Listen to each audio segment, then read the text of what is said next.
Hey guys, welcome. Before we begin tonight's story, tell me, where are you listening from, and what time is it for you right now? I always find it fascinating to imagine all of you drifting into sleep from different corners of the world, while one story travels quietly through time, like a ship gliding across a moonlit sea. Now, settle in. Let's talk about the North, about the people who sailed beyond the mist, who laughed in the face of storms, and who, perhaps most strangely, never feared death. Our story begins with a boy named Eirik, born in a small coastal village on the western edge of Norway. His father was a fisherman, his mother a weaver, and his cradle was the creaking sound of boats against the pier. The sea was the first thing he ever heard. And from the first breath he took, his life was tied to it, as if the waves had already written his fate. The village of Skjoldheim was small but strong. Every roof was thatched with reed, every face weathered by wind and salt.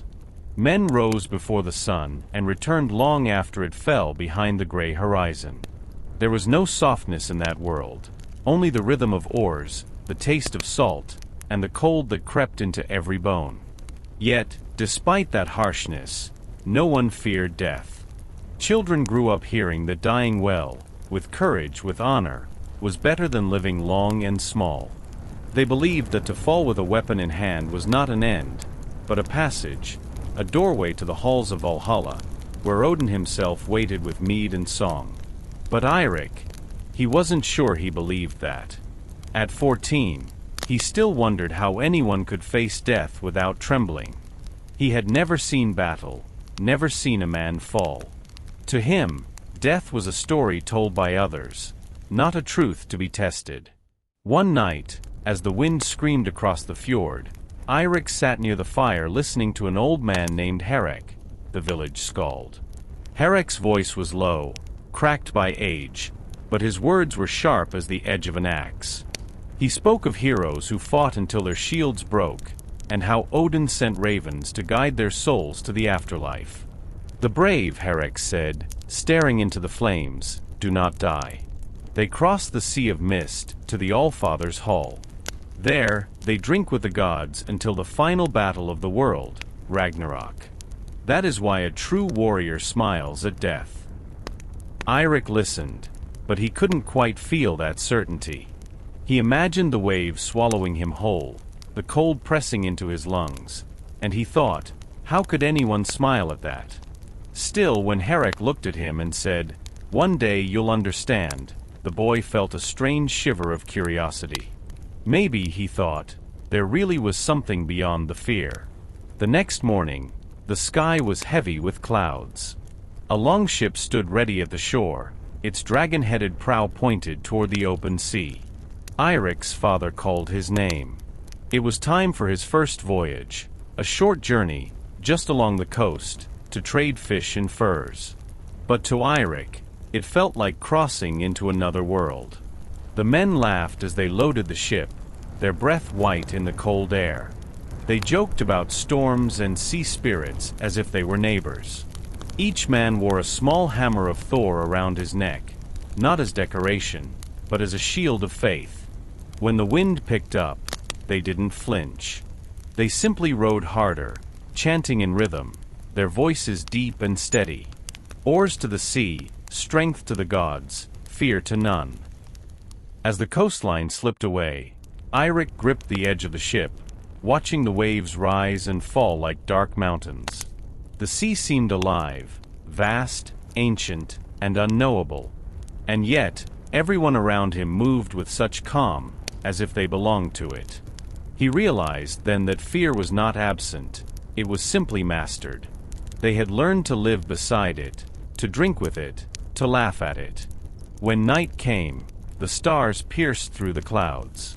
The men sang softly, old songs about Odin's hall and the women who weaved men's fates upon invisible threads.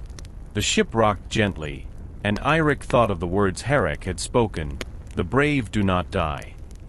He closed his eyes and wondered if bravery was something you were born with, or something you earned when the moment came. In the darkness, the sea whispered its secrets. Somewhere beyond that endless horizon lay the truth of what it meant to live and die without fear. And for the first time in his life, Eirik felt not afraid, but curious. The sea was quiet when they returned. It always looked the same, yet somehow older, as if each tide remembered what it had swallowed. Weeks had passed since Eirik's first voyage, but he could still hear the creak of the oars and the rhythm of the men's voices echoing in his dreams.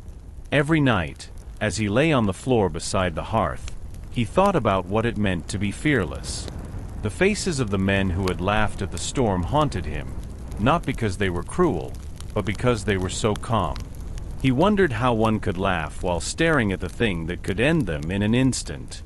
One evening, the old skald Eirik found Eirik sitting alone near the water's edge. The air was heavy with mist, and the gulls cried above like restless spirits. "You look troubled," Eirik said, leaning on his carved staff. Eirik nodded. "You said the brave do not die. But I don't understand. Everyone dies."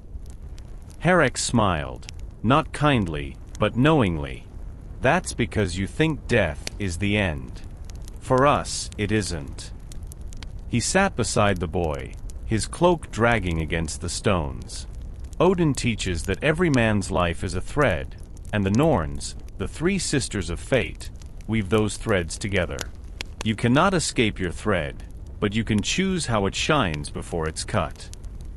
Eirik stared at the horizon, where the sky melted into the sea. And what happens when they cut it? Eirik's eyes gleamed like firelight. Then you wake.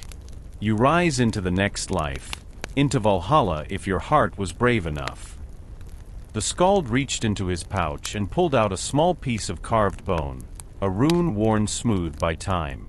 "This," he said, placing it in Eirik's palm, "is Ansuz, the rune of Odin. It means wisdom, words, breath.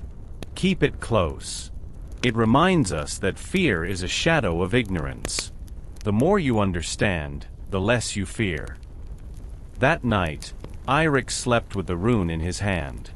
He dreamed of a great hall beneath a sky of fire, where warriors feasted and laughed, their armor shining like stars. He heard Odin's voice, deep, echoing through the hall like thunder in a distant valley. "The coward dies before the blade touches him. The brave lives forever in the songs of men." When he woke, his heart was racing, and he could still smell the smoke of dream feasts and hear laughter fading into dawn. Days turned to weeks. The snow came early that year, covering the mountains in white silence. The village huddled around its fires, sharing stories to keep the dark away. Eirik spoke of Odin's ravens, Hugin and Munin, thought and memory, who flew across the world each morning and returned each evening to whisper what they had seen into the gods' ears. "They remind us," Eirik said one night, "that to live is to think and remember. That is what makes a man eternal, not his flesh, but his story." Eirik listened, tracing the rune between his fingers. He wondered if courage, too, was a kind of story, one that a man told himself until he believed it. As the winter deepened, word spread through the coast. A band of raiders had been sighted near the southern fjords. They had burned 2 villages and stolen food meant for the coming months. Every man in Skjoldheim knew what that meant. They would have to defend themselves. Eirik's father joined the gathering of warriors at dawn. The air bit at their faces, their breath rising like smoke. They spoke little, preparing their weapons, sharpening blades, mending shields. Eirik watched in silence, his heart a storm of fear and curiosity. When his father turned to him, his expression was firm. "You'll stay," he said. "You're not ready." But Eirik, standing nearby, shook his head. "Let him come. The gods decide when a man is ready, not his father." Eirik's father frowned, then nodded once. "Very well. He'll row. But he doesn't fight unless he must." And so, for the second time, Eirik stepped onto a longship. But this time, the laughter was gone. The men rowed in silence, the sea dark and cold beneath them. Their eyes were hard as the blades on their belts. Hours passed before they reached the smoke-filled bay where another village had stood. The smell of burning wood and flesh drifted across the water. The silence broke as ravens circled above, black shapes against a gray sky. The men whispered, "Odin's messengers." Eirik felt his stomach twist. For the first time, death was not a story or a dream. It was here, in the smoke, in the ash, in the wings of the ravens. He remembered Eirek's words, "The brave do not die." But standing there, with his hands trembling and his heart pounding, he wasn't sure he believed them. That night, as they buried the bodies and sang the songs of the fallen, Eirik watched the flames rise high into the dark. He noticed how the older men stood close to the fire, not in grief, but in reverence. And then he understood, for them, death was not something to flee. It was a homecoming. The pyre was not destruction, it was passage. He closed his eyes, the glow of the fire warm on his face, and whispered to himself, "I will not fear it. Not anymore." The rune of Odin lay in his palm, and for the first time, it felt alive. The morning after the raid smelled of ash and salt. Smoke drifted across the fjord like low fog, clinging to the water, to the skin, to the mind. The sea was calm again, too calm, as if the gods themselves were holding their breath. Eirik sat near the prow of the longship, the rune of Odin warm from his grip. The other men spoke little. Their faces were marked with soot and silence. When the sun rose, pale and cold, they began to row, their oars cutting through the gray water like knives through cloth. He thought of the men they had buried, their faces covered in seaweed and ash. They were gone, but in some strange way, they still seemed near. Maybe Eirik was right. Maybe death was not a vanishing, but a returning. That afternoon, the wind shifted. From the south came the thin cry of a horn, distant but sharp. The men froze. Then another horn answered from the cliffs. Eirik whispered, "They're coming." Dark shapes appeared on the horizon, long ships, sleek and black, cutting across the waves. The raiders had returned, more of them this time, their sails painted with red spirals that looked like bleeding suns. Eirik's father barked orders, his voice steady. "Hold the line. Keep the oars ready." The two fleets drew closer, the air tightening like a string before it snaps. Eirik's heart hammered in his chest, but he gripped the side of the ship and stared straight ahead. The rune burned against his palm. The clash came suddenly, wood against wood, iron against flesh. Arrows hissed like insects. One struck the man beside Eirik, burying itself deep in his neck. The man didn't cry out. He simply fell forward into the water with a splash, his axe slipping from his hand. Eirik froze. Time stretched thin. The sea beneath him turned red, a slow-spreading stain that caught the sunlight. The smell of salt and blood mixed until he couldn't tell them apart. Then his father's voice roared, pulling him back into the moment. "Eirik, shield up." He obeyed without thinking, lifting the heavy round shield just in time to block a blow that would have split his skull. The shock rattled through his arm, the world narrowing to the edge of the axe and the pounding of his heart. He swung blindly, the blade meeting something soft. A scream, not his own, tore through the air. The man before him stumbled, eyes wide, before falling backward into the sea. Silence followed, brief and heavy. Eirik stared at his hands, at the blood that wasn't his. His breath came fast, his vision trembling. For a moment, he felt the urge to vomit, to drop his weapon and run. Then he remembered Eirik's voice.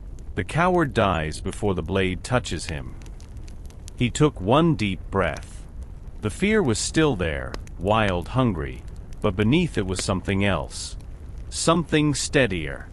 He realized that courage wasn't the absence of fear, it was the decision to move anyway.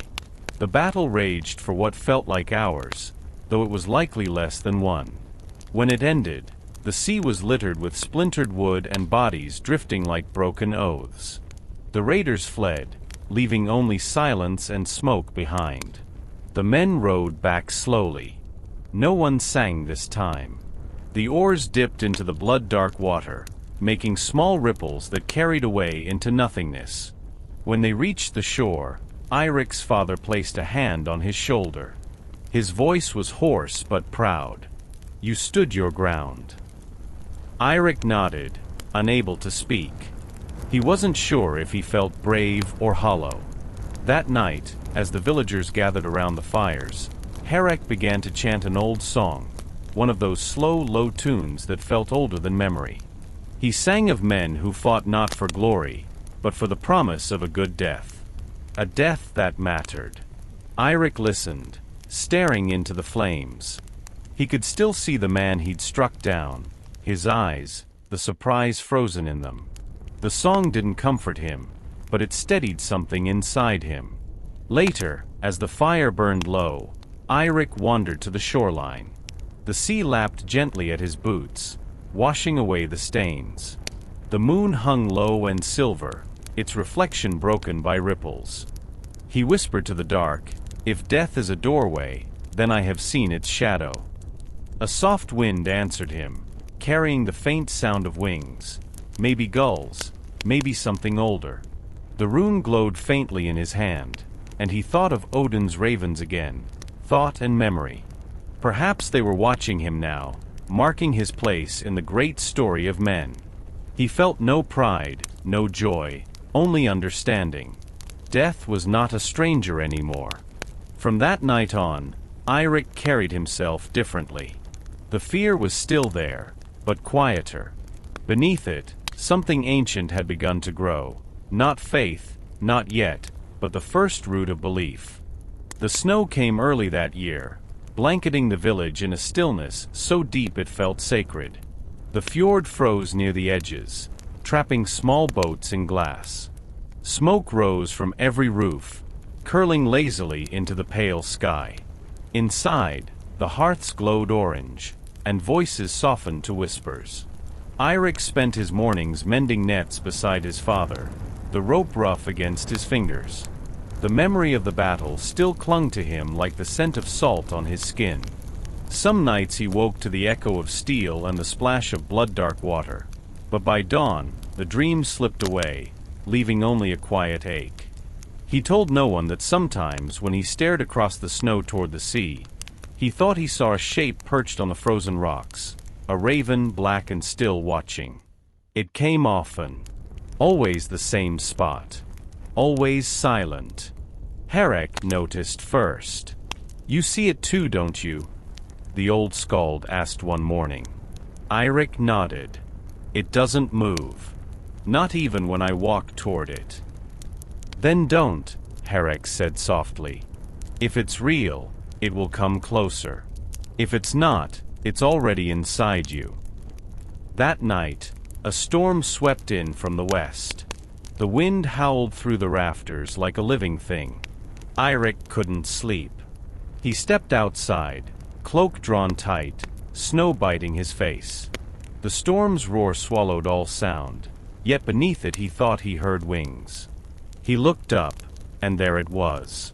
The raven, hovering against the white blur, its eyes catching the firelight from the hall. For a heartbeat, everything stilled. Then it called out once, a harsh, echoing cry, and vanished into the storm. In the morning, the snow lay deep and silent. On the threshold of Eirik's home was a single black feather. He brought it to Eirik. The old man turned it over in his hands, studying the sheen. "A sign," he murmured. "Odin's ravens do not wander without purpose." Eirik frowned. "A sign of what?" "That you are being watched." Thought and memory travel where the Allfather's gaze falls. Perhaps they've found something worth seeing. Eirik's words should have comforted him, but instead, they filled him with unease. To be watched by a god meant that his thread was already tightening on the loom of fate. Days passed. The storm cleared, leaving skies sharp as crystal. Eirik helped repair the ships, carving runes along the hulls for luck.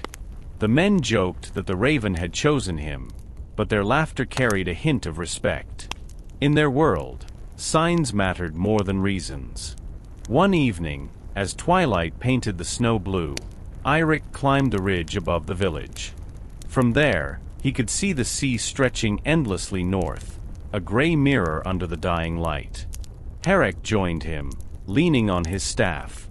"You're changing," the old man said. "I see it in your eyes.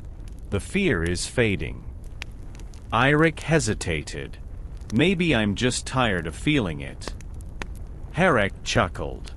"That's how it starts.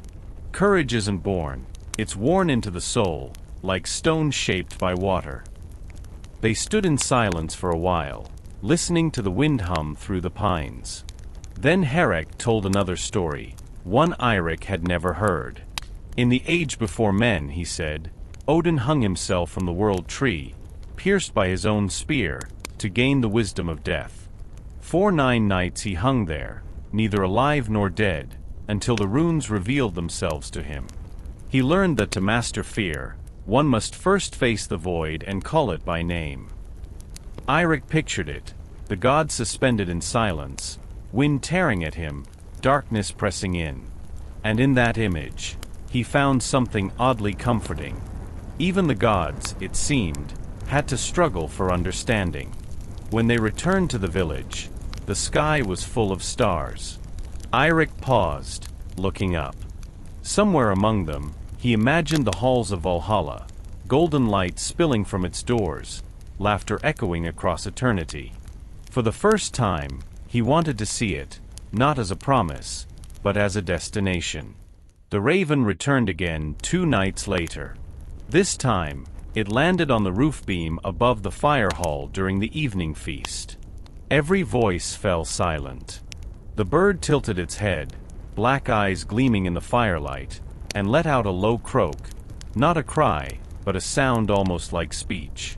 Eirik rose to his feet. "The All-Father calls," he said simply. No one argued. The next voyage would begin at dawn. Eirik felt the weight of the feather in his pouch, the rune warm in his hand. He didn't know where this path would lead, only that the sea was waiting again, and that fear, for once, felt like an old friend rather than an enemy. Outside, the raven took flight, disappearing into the northern dark. Its wings beat once, twice, and were gone, leaving only the whisper of the wind and the slow, endless rhythm of the tide. Eirik watched until the last trace of movement vanished into the stars. Somewhere deep within, he thought he heard a voice, quiet, patient, and familiar, murmuring through the darkness. "Remember, boy, the brave do not die. They return." Winter closed its hand around the world like a slow, steady fist. The fjord froze so thick that even the sound of waves seemed to vanish. The air grew sharp enough to bite the skin, and each breath came out as a small ghost of mist. Life in the village slowed to a whisper. The boats rested under sheets of ice, and the sea, once alive with motion and song, fell into its long, cold sleep. Eirik woke each morning before the pale dawn, feeding the hearth before his mother stirred. The warmth of fire became the rhythm of their lives. Its crackle was the only sound that reminded them the world was still alive beneath the snow. The raven had not returned, but its absence felt just as heavy as its gaze once had. Sometimes, when Eirik stepped outside, he would glance up to the gray sky and feel the strange certainty that he was still being watched, not with judgment, but with quiet curiosity, as if the unseen wanted to see what he would do next. The long winter nights brought with them endless talk. Every home became a small world of its own. People gathered around fires, passing time through stories.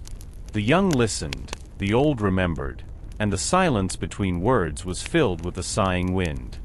Eirik was the heart of those nights. His voice, rough but deep, carried like an old song over the flames. He spoke not only of gods and heroes, but of the small things, of fishermen lost to storms, of women who wove fate into cloth, of children who dreamed of ships with dragon heads and golden sails. One night, Eirik asked, "Eirik, do you think Odin ever feels lonely? Surrounded by warriors, but still watching from so far above." The old man smiled faintly. "Even the gods crave company, boy. Why do you think he calls his fallen warriors to feast with him? The brave fill his hall, but they also fill the silence. Perhaps the All-Father himself fears being forgotten." That answer lingered in Eirik's mind for days. He had never imagined that gods could be lonely. Yet the thought made them seem closer, not perfect beings above men, but reflections of them. Snow fell without pause, smoothing every roof and road until the whole world seemed like one endless white sheet. The only color came from the firelight that bled through cracks in the walls. Days and nights blended together. Time itself seemed to freeze. During the coldest week of the season, the village prepared for the Jol, the midwinter feast. It was the time when men honored Odin for knowledge, Thor for strength, and the spirits of the dead for their memory. They brewed mead from honey that tasted faintly of summer and gathered wood for the great fire that would burn for 9 days, one for each night Odin had hung upon the world tree. Eirik helped his father drag heavy logs into the central hall. As he worked, he noticed how the older men carved small runes into the wood before setting it aflame. "For the gods to read," one said. "The smoke carries their words upward." That night, when the fire was lit, the flames climbed high, roaring like a living beast. Sparks danced against the rafters. The villagers sang songs that spoke of old battles and faraway lands, their voices rising into the smoke. Eirik stood near the center, his eyes glowing in the light. "Listen well," he said, raising his cup. "Every spark you see tonight is a soul, one that has burned brightly and gone beyond. When you die, the same flame will rise from your body, carrying your story to the sky. Fear not the fire, it remembers." Eirik stared into the flames until his eyes watered. For a moment, he thought he saw shapes moving within the light, shadows of men with swords, of women with golden hair, of ships sailing across fire instead of water. He blinked, and they were gone, leaving only the hiss of burning logs. Later, when most had fallen asleep around the dying embers, Eirik came to sit beside him. The old man looked tired, the deep lines on his face catching the glow of the coals. "You've changed since the autumn," he said quietly. "The sea has marked you." Eirik didn't deny it. "I've seen things I can't forget." "That's good," Eirik said. "Memory is a weapon sharper than any sword. It keeps the dead alive." Outside, snow fell again, soft as ashes. Eirik thought of the men they had lost, of the raven, of Odin hanging on his tree. He realized that every story he heard was a bridge between the living and the dead, and that by remembering, they were never truly gone. When he finally lay down to sleep, he dreamed of a long endless road of ice stretching over a dark sea. At its end stood a hall lit with golden fire. From its doorway, 2 ravens watched him approach.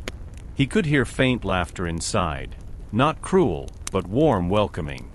And when he woke, the world outside was silent, the snow still falling, but his heart felt lighter.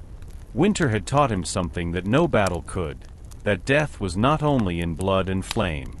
It was in silence, in stillness, in the slow passing of days.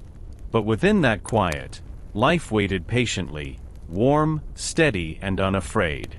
When the ice finally began to crack, it sounded like the sky itself was breaking.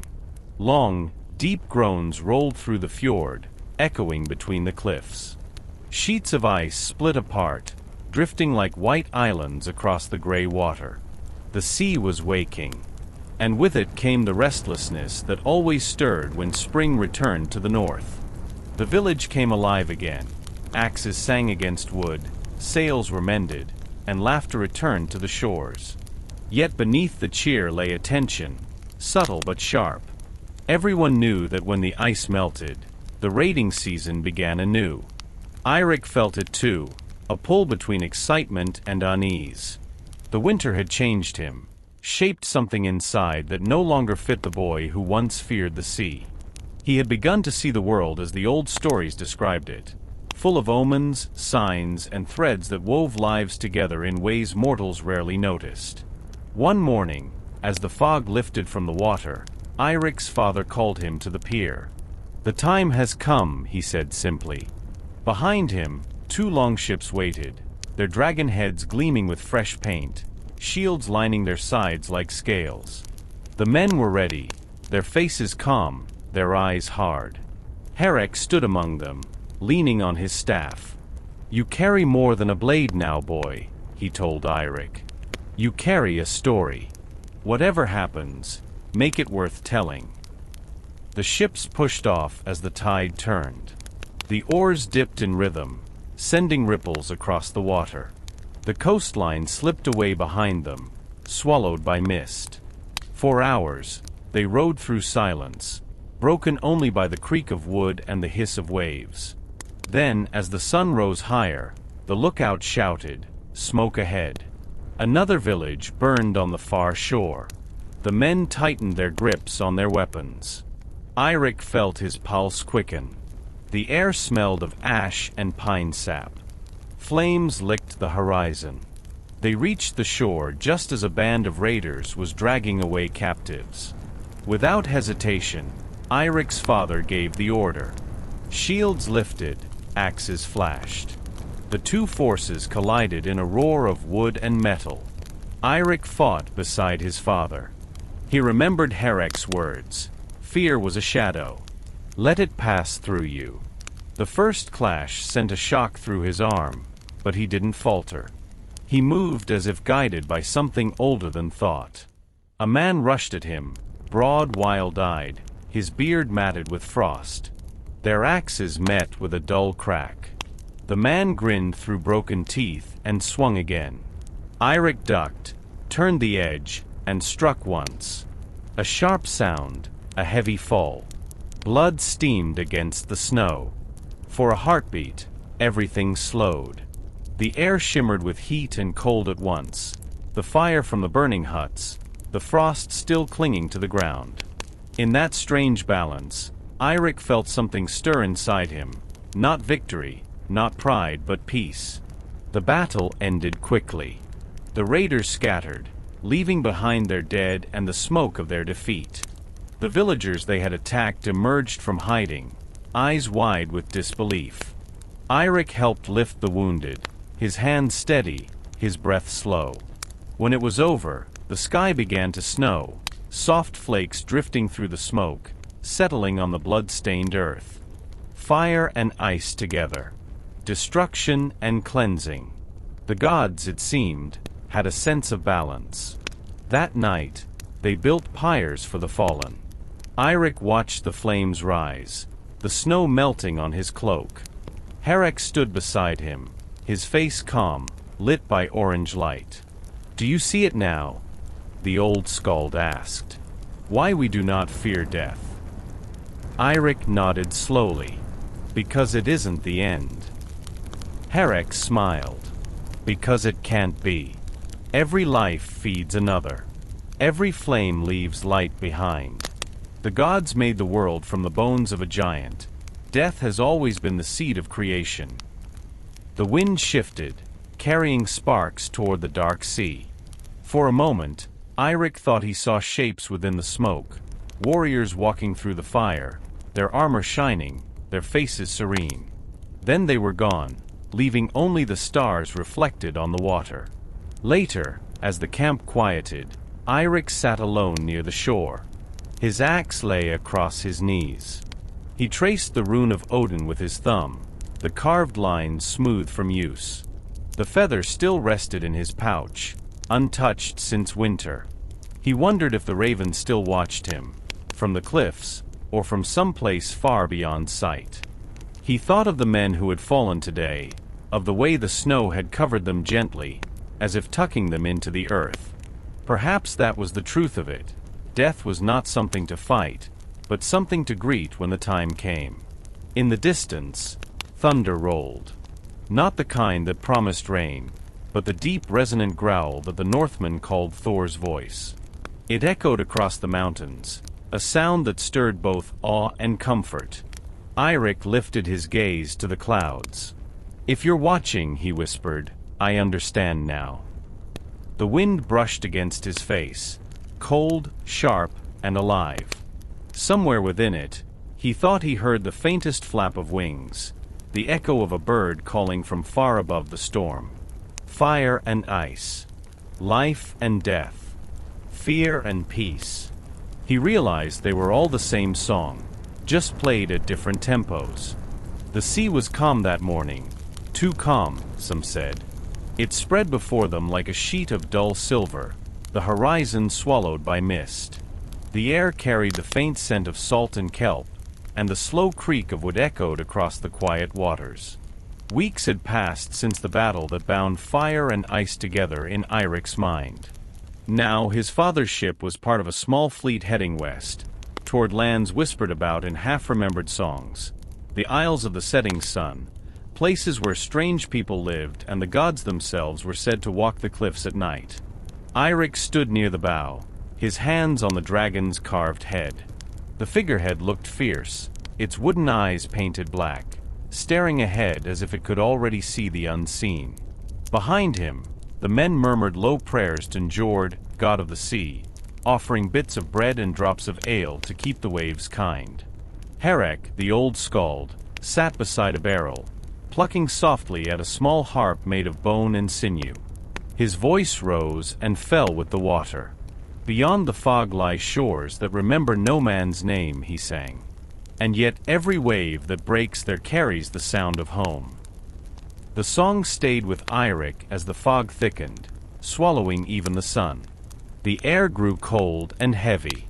Then somewhere ahead came a sound, faint, rhythmic, like drums buried beneath the sea. "Row steady," his father called. "There's land near." But the mist did not lift. Instead, shapes began to form within it, not land but shadows. Black silhouettes gliding just under the surface, circling the ships. The men gripped their oars tighter. Someone whispered about sea serpents, about Jormungandr, the world serpent that slumbered beneath all oceans. Eirik leaned over the side. The water was dark, but for a moment he thought he saw an eye, vast, glinting, and ancient, watching from below. He blinked, and it was gone. Hours later, the fog finally began to thin. When it cleared, a chain of islands rose from the gray water like the backs of sleeping beasts.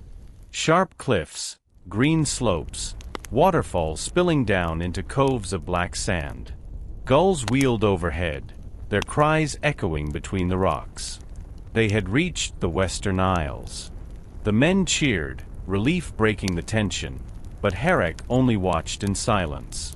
"These islands are older than our gods," he said softly. "Be careful how you tread here. Not every spirit knows the names of Asgard's sons." They anchored near a small bay and climbed ashore. The land was strange, the grass thicker, the air heavy with a sweetness Eirik couldn't name. Ruins stood among the hills, stones stacked in circles, worn smooth by wind and time. On some of them were carvings, spirals, animals, and faces with hollow eyes. At sunset, they built camp near one of the old rings of stone. As the fire crackled, the men feasted on dried fish and laughed about how they'd survived the sea's temper. But Eirik could not relax. The night felt alive. The wind moved through the standing stones like breath through a flute, making a low, hollow music. Eirik sat across from him, staring into the flames. "Do you hear it too?" he asked. Eirik nodded. "It sounds like the earth is singing." "It does," said Eirik. "These lands have their own songs, older than Odin's wisdom, older than men's tongues. If you listen too long, you may start to remember things you never lived." Eirik frowned, unsure what to say. Then, from the edge of the camp, one of the younger men shouted. Something was moving beyond the firelight, tall, pale shapes gliding between the stones. Weapons came up instantly, but as the flames flickered higher, the shapes vanished. Only the wind remained, whispering through the grass. Later that night, sleep came slowly. Eirik lay beneath his cloak, staring at the stars. They seemed different here, brighter, closer, as if they hung just above the mountains. He thought of the stories of other worlds, of Yggdrasil's branches stretching across all realms. Maybe these islands were one of those crossings, where the roots of Midgard brushed against another place. In his half-dream, he heard footsteps. A figure approached, cloaked, tall, holding a staff tipped with feathers. It stopped beside him, though its face was hidden in shadow. "Eirik, son of Thormund," a voice said, calm and deep. "You seek to understand why death brings no fear. Then you must walk where the living and the dead share the same breath." He tried to speak, but the figure raised a hand, pointing toward the sea. In the distance, a faint light shimmered on the horizon. Not fire, not dawn, but something else. It pulsed slowly, like a heartbeat beneath the water. When he blinked, the figure was gone. The fire still burned low, and the men still slept. Only Eirik sat awake, eyes fixed on the same faint glow. "The sea calls," the old man murmured, "and it calls by name." Eirik felt the word settle inside him like a stone dropped into deep water. He knew, without understanding why, that their journey had only begun. The sea never sleeps, but sometimes it speaks in whispers. Eirik first noticed it on the third night after leaving the Western Isles, a soft murmur beneath the waves, almost imperceptible against the creak of oars and the slap of water against the hull. At first, he thought it was the wind. But the sound grew clearer, like voices calling from far below, threading together in a language he could almost understand, though no words formed. The men slept fitfully in the holds, bundled in furs and blankets. Even Eirik, who usually seemed untouched by fatigue, occasionally drifted into silence, his fingers tracing runes along the ship's rail as though seeking protection from something unseen. Eirik could not sleep. He leaned over the side, letting the cold night wind whip his face, and listened. "Who's there?" he whispered, knowing no answer would come. And yet, the whispers persisted. They spoke not with malice, but with a strange curiosity, as if the sea itself remembered every soul who had fallen into it, every scream, every oath, every song. Eirik could sense the ebb and flow of those lives, the tiny flickers of memory that had not yet faded. He pressed the rune of Odin against his chest. "Thought and memory," Eirik had said. Perhaps it was the raven's way of speaking through him, carrying fragments of the lost across the waves. By dawn, the murmurs became more distinct. They rose and fell with the tide. Eirik thought he recognized some of the tones, cries of men he had fought alongside, the laughter of boys who had not yet grown into men, even the voice of the man he had struck down months ago. The sound was soft, almost gentle, and it filled him with a chill that was not entirely unpleasant. Eirik noticed Eirik staring into the water. "Do you hear them?" he asked. Eirik nodded. I think they are trying to tell me something." The old man smiled faintly. "Perhaps they are. Or perhaps they only wish to be remembered. Sometimes, that is enough." 4 days, the whispers continued. They taught him strange things, the way currents bent around the hull, the hidden eddies where fish gathered, the patterns of birds above. And in their presence, fear became a distant echo. Death was no longer a monster lurking behind the mast. It was a companion moving in parallel to life, patient and eternal. One evening, Eirik stood alone on the deck, watching the sun bleed into the horizon. The whispers were louder now, mingling with the call of distant gulls and the creak of the ship.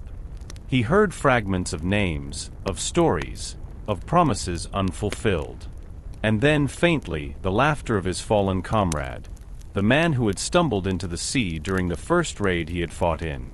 Why do you stay?"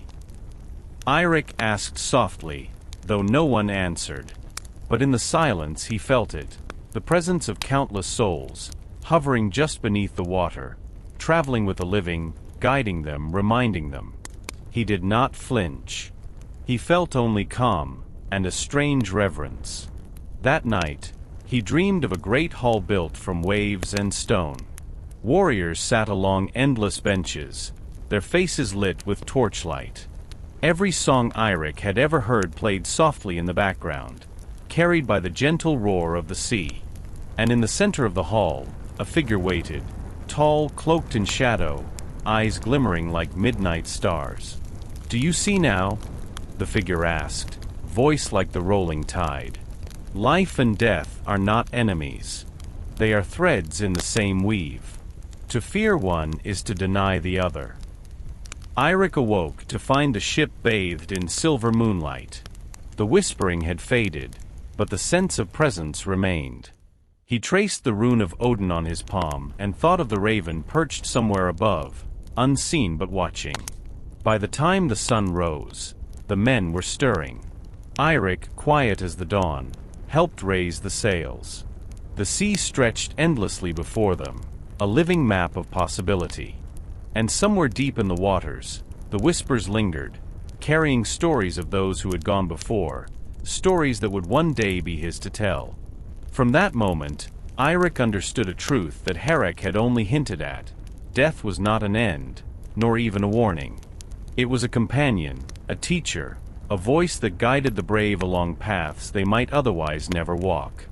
And as the ship sailed on into the morning mist, the whisper of the dead followed, gentle, constant, and strangely comforting. The isles were quiet at first light, save for the whispering of the wind through ancient stones and the slow crash of waves against black sands. Eirik woke to find the fleet already moving into a sheltered cove, the longships drawn close to the shore as if the land itself were embracing them.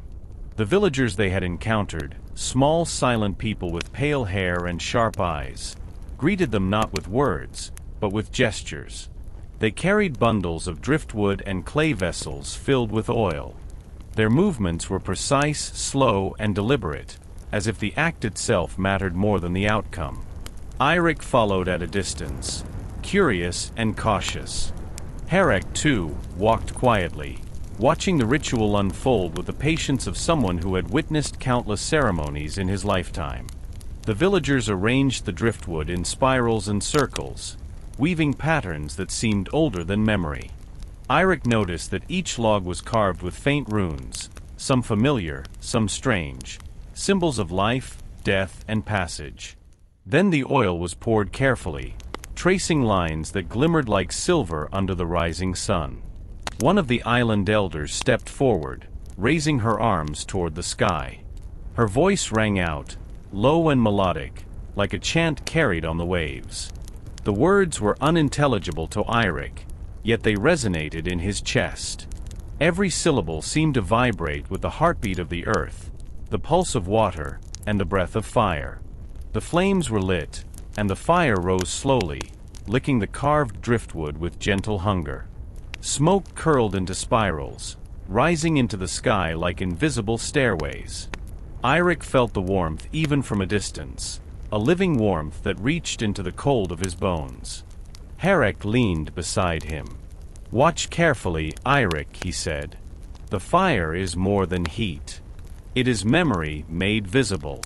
Every log, every rune, every flame carries the essence of life and death. The fire is a bridge." Eirik looked closely at the flames. Shadows danced along the spirals, forming shapes that seemed almost human. Faces flickered for a heartbeat before melting back into light. A fisherman smiling, a child laughing, a warrior falling with honor. He realized the fire did not destroy, it preserved. It honored, it carried stories from the past into the present, from the living into the unseen. The chanting grew louder, joined by the soft hum of the sea. Eirik felt as though the entire island, its stones, trees, and water, had awakened to witness the ritual. And in the center of it all, the fire roared high, uniting earth, air and water in one immense trembling pulse. He traced the rune of Odin on his palm again, suddenly understanding why it had guided him through so many trials. The Allfather himself hung upon the world tree not to punish, but to learn the language of life and death, to see how the threads of existence intertwined. Here, in this moment, Eirik glimpsed the same truth. As the ritual concluded, the fire was allowed to burn itself down to glowing embers. The villagers bowed, leaving the site as silently as they had arrived. Eirik knelt beside the remnants, feeling the heat against his fingers, and whispered to the flames, "Carry them safely." That night, the sky was clear, and stars mirrored the glowing embers along the shore. Eirik sat quietly, listening to Eirik recount the tales of fire rituals across the north, how each community, each clan, each family had their own way of honoring the passage between life and death. Yet in all of them the lesson was the same. Courage was the willingness to enter the fire willingly, knowing it would transform, not destroy. Eirik's mind wandered to the men who had fallen in battles, to the whispers from the sea, and to the raven that had followed him across the ice and fog. Each seemed connected by the same invisible thread, the thread of memory, of honor, of passage. Sleep finally came to him that night, deep and untroubled. And in his dreams, the fire did not fade. It stretched across the sea, reaching distant shores, carrying with it voices, laughter, and whispers. Death was not the end, he realized. It was part of a greater story, one that the brave could read, if they listened closely enough. And somewhere high above, unseen but always present, the raven circled silently, as if approving the boy's understanding. The night air was heavy with the scent of smoke and roasted meat. The villagers had prepared a feast, not for themselves alone, but for the memory of those who had fallen in battle, and for the spirits that lingered on the edges of the living world. Eirik followed Eirik through the winding paths of the island, where stones carved with ancient runes gleamed faintly in the firelight. The central clearing had been transformed into a great hall of warmth and light. Fires burned in large braziers, their flames leaping into the night like tongues of gold and red. Around them, benches were laid for every member of the village, and in the spaces between, offerings were placed. Bowls of mead, loaves of bread, fish cured in salt, and weapons no longer in use. The villagers sang as they moved, their voices low at first, then rising in a rich harmony. The song was old, older than the oldest tales Eirik had heard, a song of warriors who had gone before and of the courage that outlived them. It was a song that carried honor and remembrance in equal measure, reminding all who heard that bravery was not in the absence of fear, but in the willingness to face it. Eirik noticed a carved wooden chair set apart from the others. Eirik gestured toward it. "Sit here, Eirik. You have walked far, and tonight you learn the ways of the brave." He obeyed, feeling a strange weight settle over him. The chair was not regal, nor elaborate, but it carried a solemnity that demanded respect. The elders approached, placing a cloak of woven reeds across his shoulders, heavy and warm. The youngest of the village children brought forward a small cup of mead, and Eirik whispered, "Drink. Remember. Honor." Eirik lifted the cup to his lips. The liquid was warm, sweet, and carried the faintest hint of smoke from the fire. He swallowed, and the warmth spread through him, settling in his chest. It was a taste of life and courage intertwined, a reminder that he was part of something larger, something eternal. The feast began in earnest. Villagers shared tales of battles fought and lost, of journeys undertaken across the cold sea, of men who had stood against impossible odds and had done so with honor. Eirik listened, enraptured.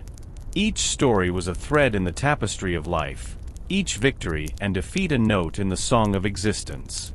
Eirik leaned close. "Do you understand now?" he asked softly. "The brave are not merely those who wield the sword. The brave are those who carry the memory, who honor the fallen, and who live knowing that death is never the end, only the next step." Eirik nodded slowly. His eyes traced the flames, watching shadows twist across the faces of the villagers.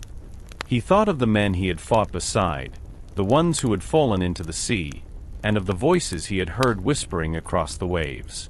They were all here, present in spirit, carried forward by memory and song. The night deepened. Stars spilled across the sky, and the fires burned low, embers glowing like scattered jewels. Outside the hall, the wind carried a faint echo, the whisper of the dead, the call of the sea, the beating of wings far above. Eirik felt the presence of the raven again, circling silently, keeping watch. In that moment, he understood something profound. Courage was not the absence of fear, nor even the glory of victory.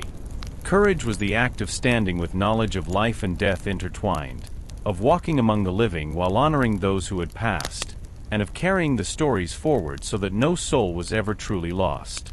The villagers sang long into the night, and Eirik's heart matched their rhythm. For the first time, he felt the weight of all he had seen: the battles, the whispers of the dead, the fire rituals, and the long voyage across the northern seas, and he understood the purpose behind every step. As the feast came to an end, Eirik touched his shoulder. "Remember this, Eirik. One day, you will tell the stories of others, and in doing so, you will keep them alive. That is the true gift of the brave." Eirik looked out toward the dark water, where waves lapped gently against the shore. The stars reflected in the black sea, glittering like distant embers. Somewhere above, the raven circled once, then disappeared into the night, leaving only the wind and the soft, enduring rhythm of life and memory intertwined. And as sleep finally claimed him, he carried with him a deep, unwavering truth. Bravery was not merely an act of the body, but a flame within the soul, illuminating the path between life and the unknown beyond. The morning began deceptively calm. The sea, a mirror of glass, reflected the pale light of dawn, and the fleet of longships moved slowly through the quiet waters. Eirik had grown accustomed to the rhythm of the oars, the subtle sway of the hulls, the whisper of wind against the sails. He thought he had learned the sea's moods, its hidden currents, its quiet lessons. But the sea is never tamed, never predictable. By mid-morning, the clouds gathered, low, dark, and heavy with warning. A chill ran through the men, subtle at first, then sharp enough to make their hands tremble on the oars. Eirik, usually patient and unshaken, tightened the knot of his cloak and muttered something under his breath in Old Norse. Then the wind rose. Not a playful gust, but a force that shook the masts and whipped the waves into jagged peaks. The longships pitched violently, each crest a small mountain, each trough a sudden drop into cold gray water. Men shouted, struggling to keep hold of oars, shields, and sails. Eirik's stomach turned. He gripped the dragonhead prow, knuckles white, eyes scanning the horizon that no longer promised safety, but only endless water and dark skies. Eirik's voice cut through the chaos. "Hold steady. Trust the oars. Trust yourselves." The storm was more than wind and rain. It carried a presence, a living force pressing against every man on the ships. Lightning tore across the sky, illuminating the faces of his companions, eyes wide with fear and determination. Thunder rolled like the pounding of a giant drum, shaking the hull beneath Eirik's feet. For the first time, Eirik confronted a fear that was not abstract, not distant. Death felt immediate, tangible, pressing against him from every side. He wanted to close his eyes, to run, but he remembered the lessons of the islands, the whispers of the dead, and the words of Eirik, "The brave do not die." He thought of the raven perched high above, unseen, observing. The All-Father, perhaps, watching. The flame of courage within him flared. He clenched the rune of Odin in his hand and whispered the name aloud, though no one could hear. Hours passed. The storm raged, each wave threatening to consume them entirely. One by one, men lost grip, their cries swallowed by the roar of the tempest. Eirik saw a young oarsman fall overboard, disappearing beneath the black waves. Without thinking, he lunged, stretching as far as he could. Another man caught the boy by the arm, and together they hauled him back onto the ship. The moment passed, and Eirik felt it, fear tempered by action, terror transmuted into purpose. He realized that courage was not an absence of dread, but a willingness to act despite it. When the storm finally relented, the sea was a bruised silver under the late afternoon sky. The fleet, battered but intact, floated in silence, men gasping and soaked, eyes wide from the ordeal. Eirik approached Eirik, his robes clinging to his frame. "Do you understand now?" he asked, voice steady despite the storm. "The sea does not yield to men. It only reveals what is inside them." Eirik nodded, shivering from cold and adrenaline. He felt different, changed. The fear had been real, raw, yet it no longer owned him. He could face it, meet it, and move forward. That night, as they anchored in a narrow cove, the men gathered around a fire to warm themselves. No songs were sung, no laughter rose above the embers. Yet Eirik noticed something new, a quiet pride, a bond deeper than words, shared among all who had endured. Eirik handed him a cup of mead. The storm teaches what battles cannot. Courage is forged in the cold, the wind, the chaos. Remember it. Eirik raised the cup to the firelight. His hands trembled, but not from fear, from understanding. Every wave they had survived, every breath in the storm, was a lesson. Life was fragile, fleeting, yet courage and memory could endure beyond the reach of death. The raven called somewhere above. Its voice, faint against the crackling fire and whispering water, seemed almost congratulatory. Eirik listened, closing his eyes, feeling the pulse of the sea in his chest, and understood something deeper than any story, any song, any rune. To live bravely is to accept the storm, to face death's shadow, and to emerge unchanged in spirit, stronger, sharper, and wiser than before. And in the silence after the storm, as the night wrapped the fleet in black velvet, Eirik felt that same pulse of life and death moving through him, steady, eternal, and utterly unafraid. The morning light was pale and hesitant as the fleet approached the shoreline of an island that seemed almost alive in its silence. Its cliffs rose sharply from the water, black rocks streaked with moss and the white scars of ancient waterfalls. Fog clung to the edges like a shroud, curling in slow, deliberate waves that hid the island's secrets from those who dared to look too closely. Eirik's longship cut through the water, oars moving in unison with the others, though the rhythm felt slower, heavier, as if the island itself resisted their passage. Eirik stood at the prow, eyes scanning the mist, lips moving in quiet chants.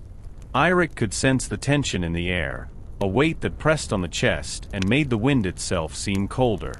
The men disembarked cautiously, their boots crunching against sharp stones and patches of black sand. Trees with twisted trunks leaned over the shore, their branches clawing at the sky. Shadows seemed to flit between them, too quick to identify, yet unmistakably there. "This place is older than memory," Eirik murmured. "It carries the weight of all who have come and gone.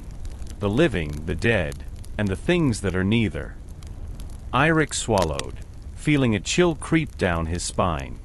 He remembered the whispering of the dead at sea, the shadows and the fire rituals, the raven's silent watch, and understood that this island was another chapter in the same story. They moved inland. The forest thickened, the fog curling around gnarled roots and stones carved with strange symbols. Some resembled runes, others looked like eyes watching, ever observant. The air smelled faintly of smoke and decay, a reminder of life and death intertwined. Suddenly, a sound broke the silence, low, reverberating, almost like a drum beating far underground. The men froze. Eirik could feel it in his chest, a vibration that resonated with his heartbeat. Eirik raised a hand. "Stay together. The island tests those who walk it." As they ventured further, Shapes began to emerge from the fog. Twisted figures that seemed human at first glance, yet moved in ways that were impossible. Limbs bent unnaturally, shadows stretched and recoiled, faces glimpsed and the mist vanished when looked at directly. Eirik's grip tightened on his axe. Fear rose, but he remembered the storm, the whispers, the fire rituals, and he forced himself to breathe. He had learned that courage was not the absence of fear, but the act of facing it. The men came to a clearing where a circle of stones surrounded a pool of black water. The surface was still, reflecting nothing, not even the sky. Eirik gestured for silence. "This is the Island of Shadows," he said softly. "It does not show what is, but what could be. You will see fears, regrets, and possibilities, all waiting to test the heart of the brave." One by one, the men stepped forward. Eirik watched as his companions faced apparitions, memories of fallen comrades, visions of failure, echoes of battles not yet fought. Some trembled, some fell to their knees, others walked calmly through the illusions, carrying themselves with a strength that only grew as the shadows pressed closer. When it was his turn, Eirik approached the pool. The water's surface rippled, and he saw a reflection that was not entirely his own. A boy, yes, but also a man he could become. Scarred, weathered, eyes hollowed by loss, hands shaking from fear unmastered. He reached out, and the water did not respond. The boy did not move, but the shadowed man shifted, staring into Eirik's eyes with a knowing expression. "You fear," the reflection said, voice like the wind through dead trees, yet you stand. "You tremble, yet you act. What makes you brave?" Eirik thought of the fire rituals, of the storm at sea, of the whispers of the dead, and finally he answered, not with words, but with understanding. He did not step back. He did not flinch. He breathed steady and calm, and felt the shadow dissolve into ripples, leaving the water still and clear. Eirik nodded from the edge of the clearing. "The brave do not conquer fear," he said quietly. "They walk with it, learn from it, and continue forward." The men remained at the clearing until twilight. Shadows lengthened and twisted as the fog thickened, but none of them turned back. When they returned to the shore, the raven circled high above, wings catching the fading light. Its presence, silent and watchful, seemed almost approving. Eirik sat on a rock, staring at the water that reflected the first stars. He realized that the island had shown him more than just fear. It had shown him choice, the power to face the unknown, and the strength to continue, no matter what darkness might rise. And somewhere in the distant trees, the faint echo of a drum beat once, twice, and then faded, leaving only the sound of the wind and the patient rhythm of the brave. The fleet moved westward, leaving the Island of Shadows behind, its twisted trees and black stones swallowed by morning fog. The sea stretched endlessly, a silver-gray expanse under a sky that seemed larger and closer than any Eirik had ever seen. He could feel it, the pull of something beyond, something vast and unknowable. Days passed with little more than wind and the rhythm of oars. The men whispered about omens, strange lights in the distance, waters that glimmered with unnatural colors, and shadows that moved beneath the waves. Eirik sensed it too, a presence that pressed not on the body but on the mind, a feeling that the world beyond the horizon was not like any he had known. One night, as the moon hung low and round over the sea, Eirik called him to the prow. The old man's eyes reflected the pale light. "Look," Eirik said, voice low and steady. Eirik followed his gaze. On the horizon, the sky shimmered, a ribbon of colors that he could not name, green and purple, flickering like fire caught in glass, weaving across the clouds. It was not the aurora. This was different, alive, almost sentient, as if the heavens themselves were breathing. "They say these are the edges of the world," Eirik whispered, "where the known sea ends and the unknown begins, where fate becomes visible if you dare to watch closely." Eirik felt a thrill of fear and wonder. His hands clenched the dragon-head prow. Every story, every song, every lesson he had learned, the storms, the fire rituals, the whispers of the dead, had been leading to this moment. As they sailed closer, the water beneath them began to change. It shimmered in strange hues, reflective like black glass, yet deep and endless. Occasionally, shapes moved beneath the surface, immense forms that vanished before they could be fully seen. Whales, perhaps, or creatures of the old legends that Eirik had murmured about but never named. The men grew tense. Some muttered prayers, others clutched charms.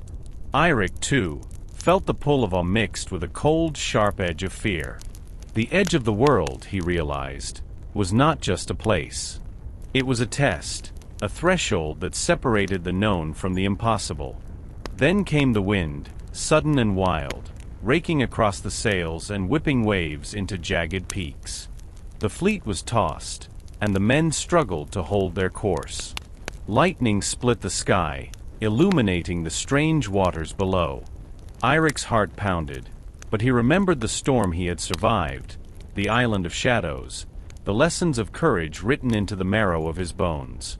The longships crested a massive wave together, the horizon stretching impossibly far, and for a moment, the world seemed to tilt, as if gravity itself had loosened its grip.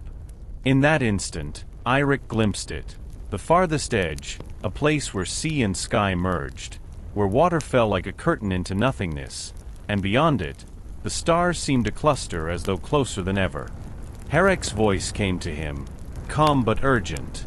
The edge is not an end. It is a doorway. Step carefully, for what waits beyond is not meant for the faint of heart. Eirik leaned against the prow, feeling the wind tear at his cloak, water spraying against his face, his eyes fixed on the glimmering horizon. The edge of the world was alive, shifting, unpredictable. Shapes moved beneath the surface, shadows that beckoned and warned, a pulse that matched the rhythm of his own heart. Hours passed. The wind subsided, the water calmed, but the horizon remained strange, alive, and unsettling. The men fell silent, sensing the weight of a place untouched by human memory. Eirik felt the presence again, faint, distant, almost a whisper in the mind, and he knew that this voyage was no longer merely a journey across seas. It was a journey into the unseen, the unknown, and perhaps the inevitable. That night, as the longships floated under a sky alive with unfamiliar stars, Eirik lay awake, pondering the lessons of fire, storm, shadow, and whisper. He understood now that bravery was not measured by battles fought or foes defeated, but by the willingness to face what the world had never revealed and survive with heart and spirit intact. Somewhere above, he imagined the raven circling, black wings slicing through the starlight. Its presence was a reminder. To walk the edge is to embrace fear, to carry memory, and to step forward into the unknown without flinching. And as the night deepened, Eirik felt the first hint of destiny brushing against him, cold and inevitable, like the wind across the endless, glittering waters. The morning dawned gray and trembling, the horizon a faint line where sea and sky met in a blur of silver and shadow. The fleet drifted forward, sails slack, oars dipping quietly into the dark water. The edge of the world was behind them now, but the weight of the unknown pressed forward, carrying whispers and shadows in its wake. Eirik stood at the prow, eyes fixed on the depths. Something stirred beneath the surface, subtle at first, then insistent, like the thrum of a hidden heartbeat. The water moved in unnatural ways, swirling in eddies that seemed to defy the wind, revealing glimpses of shapes too immense and fluid to be wholly understood. "Do you feel it?" Eirik's voice came from behind him, low, steady. "The sea is calling." Eirik nodded. He had felt the pull before, the whispering of the dead, the shadows on the island of shadows, but this was different. This was not memory, not illusion, not a reflection of what had been. This was alive, sentient, vast. The ocean itself was reaching out, a presence older than the oldest tales, older than the gods themselves. The men murmured nervously. Even Eirik seemed unusually quiet, his eyes scanning the waves with an intensity that unsettled Eirik. Shapes moved beneath the water, fleeting but unmistakable, arcs of silver, scales glinting like polished stone, shadows that twisted and reformed beneath the surface. Eirik gripped the dragonhead prow tighter. Fear prickled along his spine, but he remembered the lessons of the storm, the fire, the shadows, the whispers. Courage was not the absence of fear, it was acting despite it. A sudden surge lifted the longship as though the sea itself had thrust a hand beneath the hull. The water boiled and swirled, the wave cresting higher than any Eirik had ever seen. Men shouted, gripping ropes and oars as the ship tilted sharply, almost spilling him into the dark depths below. "Hold fast!" Eirik shouted, voice cutting through the roar of the water. "The deep tests those who approach it." Eirik braced himself.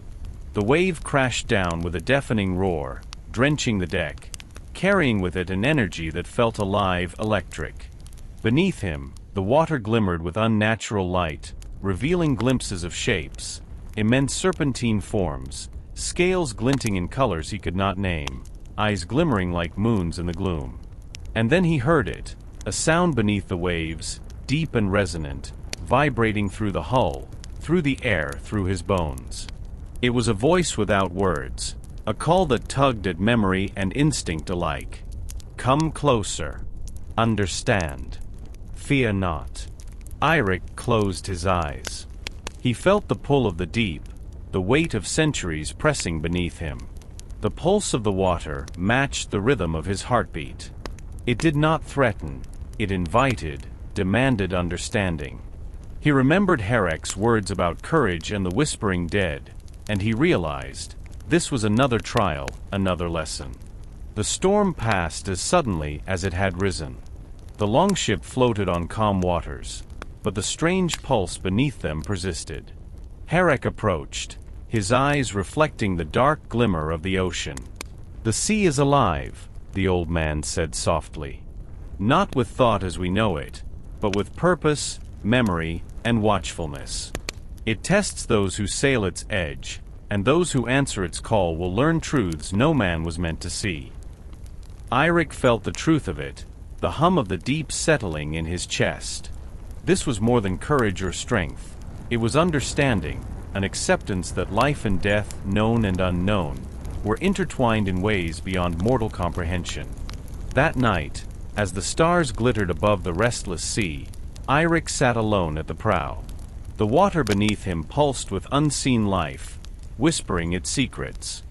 He traced the rune of Odin on his palm, feeling a connection deeper than any he had known, to the sea, to the dead, to the edge of the world, and to the courage that flowed through his own blood. Somewhere above, the raven circled silently, black wings cutting the starlight. Its presence reminded him that all who walk the path of the brave are watched, guided, and remembered. And as the longship drifted onward, carried by wind and current, Eirik understood the deepest lesson of all. The world is alive in ways we cannot see, and to face it without fear is to step into the heart of existence itself. The morning fog clung to the fleet like a thin, damp veil as they approached the cliffs of a jagged isle, barely visible above the restless sea. The villagers they had encountered here called it the Island of Echoes, a place where the earth itself seemed to speak, carrying the voices of those who had walked, fought, and vanished long ago. Eirik's longship was guided into a narrow cove, water dark and glassy like polished obsidian. At the shore, gnarled roots and jagged rocks created natural arches and caverns that seemed to breathe with a quiet, almost conscious presence. The wind carried faint, melodic tones, harmonics of sound that the ear could barely detect, yet they pressed into the mind with a subtle insistence. "This is the Whispering Caverns," Eirik said softly, voice reverent. "Few have walked these halls and returned unchanged. Listen carefully, for the earth itself speaks truths that men are not always ready to hear." Eirik stepped onto the shore, the chill biting through his cloak. The first cavern loomed ahead, its entrance a yawning archway of black stone, carved naturally yet impossibly smooth. He hesitated, sensing the weight of history pressing from within. Shadows moved just beyond sight, and the faint harmonic hum seemed to respond to his pulse, rising and falling with each heartbeat. Inside, the caverns were vast and labyrinthine.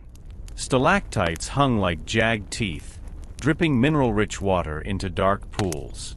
Every footstep echoed, a distorted sound that seemed to carry whispers from every corner. Eirik felt them before he saw them. Faint figures, almost translucent, flitting at the edges of vision. Shadows of men, women, and children, some fighting, some laughing, some falling into darkness. Eirik walked beside him, moving with practiced calm. "The caverns show memory," he explained. "They are not illusions but echoes, fragments of lives and choices left behind in the stone. You will see your own fears reflected here, Eirik. Do not falter." The first chamber opened suddenly, a wide hall with a ceiling lost to darkness. On the floor, pools of water reflected a starlight Eirik could not recognize. He leaned closer, and for a heartbeat, he saw something impossible. Himself older, scarred, eyes hardened by battles not yet fought. Beside him, a figure he knew was not alive. The boy he had seen in the edge of the world waters, pale and haunted, reaching toward him. Eirik swallowed hard. The air felt heavier, as if pressing his chest inward. Fear rose sharply, the old primitive kind that made the body shake. But he remembered the lessons of storms, fire, shadows, and the whispering sea. Courage was acting despite fear. He stepped forward. The reflection shifted, morphing into faces of men he had known and lost, voices murmuring advice, warnings, encouragement. He felt their presence not as ghosts but as part of the living world, guiding him, teaching him, reminding him that death was neither cruel nor final, it was a continuation. Deeper in the cavern, the whispers became words, words became chants, and chants formed a rhythm that resonated through bone and marrow. Eirik's voice joined the echo, weaving old runes into song, guiding Eirik through passages that twisted and rose impossibly, as if the cavern itself was alive. Eirik emerged into a final chamber, where a pool reflected the faint glow of phosphorescent minerals. In its depths, shapes swirled, serpents, birds, warriors, children, all intertwined in a fluid dance of life and death. The water pulsed like a heartbeat, matching his own. "Do you understand?" Eirik asked, stepping beside him. "The caverns are not threats. They are teachers. They show you the weight of choice, the inevitability of death, and the courage it takes to continue forward." Eirik knelt beside the pool, placing his hands on the smooth stone. He felt the pulse, the rhythm, the silent guidance of those who had come before. The fear was still there, sharp and real, but it no longer commanded him.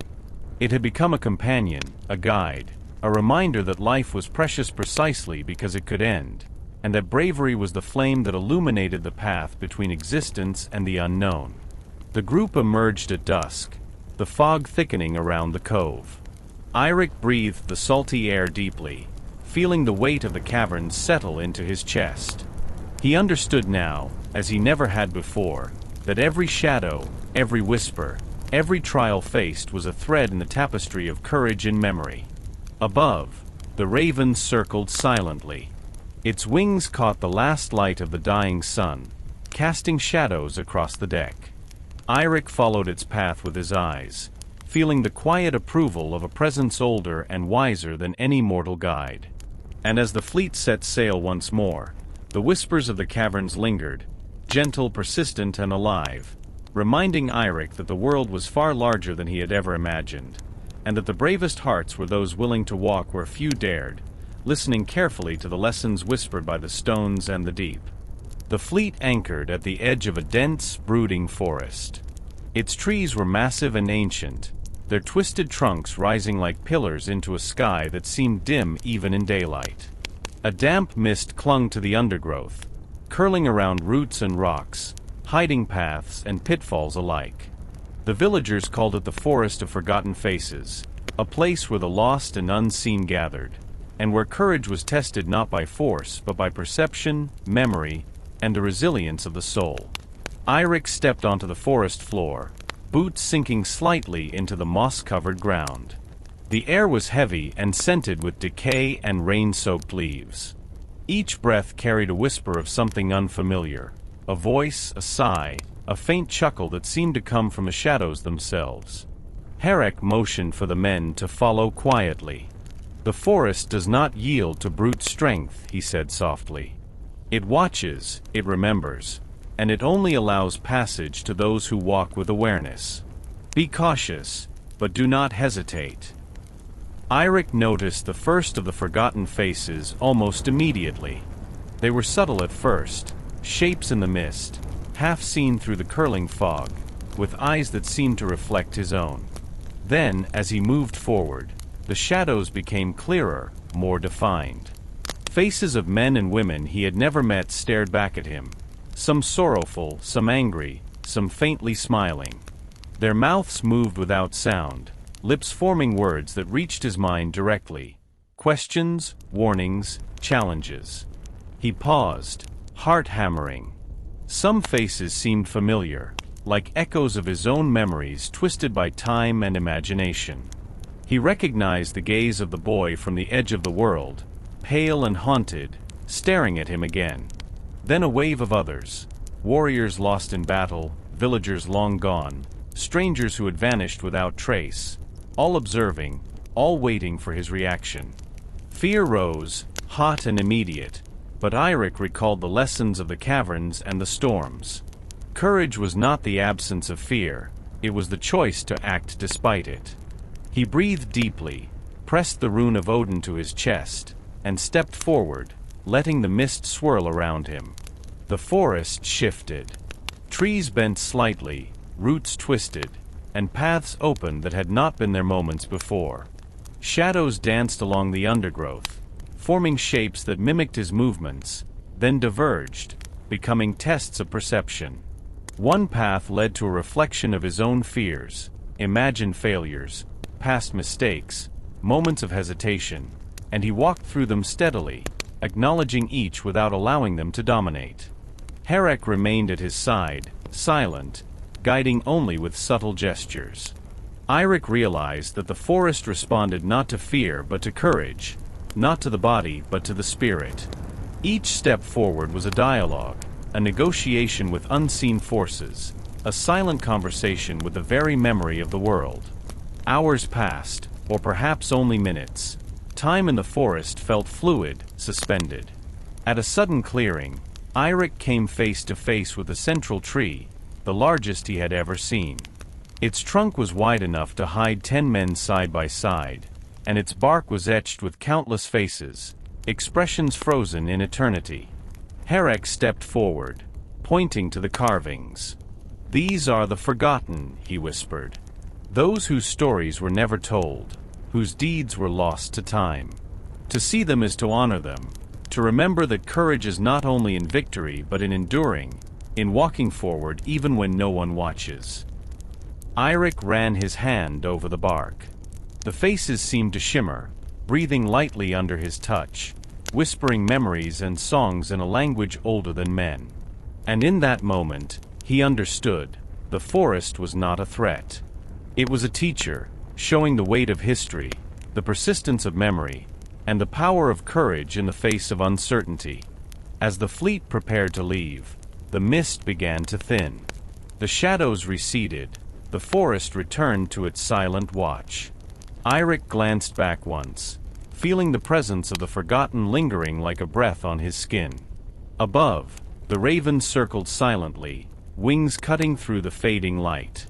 Its shadow fell on the forest floor, a reminder that every path taken, every fear faced, was observed and remembered. And as the longship sailed onward into the gathering dusk, Eirik carried with him a new understanding. Bravery was not only the will to fight, but the will to remember, to honor the unseen, and to step forward into a world where memory and courage intertwined like roots beneath the earth.